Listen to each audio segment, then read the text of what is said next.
এরকম আরো অনেক ঠাকুর আসবে, সবে তো একটাই। আমরা যেহেতু সকাল সকাল পুজো দিয়ে এসেছি তাই আর তোমাদের দেখাতে পারলাম। আমার বাড়ি থেকে একটুকুনি সামনেই পুজো হয়। দেখো এখানে বাড়ির কাছাকাছি পুরো গাড়ি ভর্তি হয়ে। বাড়ি ঢুকেই দেখি দাদু বেরোচ্ছে ওখানে যাবে বলে। দাদু কোথায় যাচ্ছ?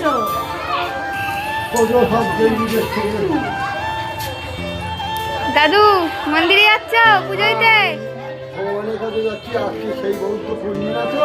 হ্যাঁ। বৌদ্ধ পূর্ণিমাতে স্বর্ণরা আজকে প্রধান হয়েছিল ভারতবর্ষে, বিরাট রাজ্যে। তাই আজকে ওই শঙ্খ ধ্বনি দিয়ে ভগবানের অভিনন্দন করতে। ভালো আছো? তারপর আমরা পুজোর মালসাগুলো রেখে দিয়ে আবার একটু পরে চলে গিয়েছিলাম খিচুড়ি প্রসাদ খেতে। এখানে খিচুড়ি প্রসাদ বসেই খাওয়ানো হচ্ছিল। তারপর আর কি আমরাও বসে পড়লাম প্রসাদ খেতে। খিচুড়ি প্রসাদ খাওয়ার পরে আমরা বাড়িতে চলে এসেছিলাম। চলো এবার দেখা হচ্ছে বিকালে।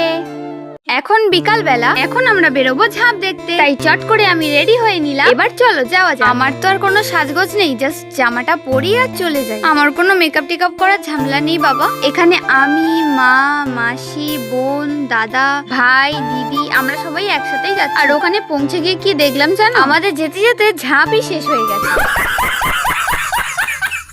মানে ঘরের ধারে টেন ফেল। ঝাঁপ শেষ হয়ে যাওয়ার পর মূল সন্ন্যাসী যিনি ছিলেন, গামছার মধ্যে যে ত্রিশূল ছিল ওইটাই সবার মাথায় ঠেকাচ্ছিল। এখানে কত লোক দেখতে পাচ্ছ। এমনি থেকেও আমরা ওখানে যেতে পারিনি, কারণ যে মাঠের মধ্যে ঝাঁপ হয়েছিল সেই মাঠটা কাদায় ভর্তি। যারা ঝাঁপ দিতে গিয়েছিল তারা কাদা মেখে ভূত হয়ে আসছিল। আর এই সাইডে মিকি মাউসও বসেছিল। তারপরে আমরা এখানে একটু মশলা মুড়িও খেয়ে নিচ্ছিলাম। চলো তোমাদেরকে একটু মন্দিরটা দেখাই। সকালবেলা এত ভিড় হচ্ছিল যে দেখাতেই পারি। ভাবলাম এখন দেখাবো, কিন্তু তোমরা দেখতেই পাচ্ছ এখনো কত ভিড়। এখানে দেখো সবাই কত ঢিল বেঁধে গেছে, মানে মানসিক করে গেছে। তারপরে আমরা চলে গিয়েছিলাম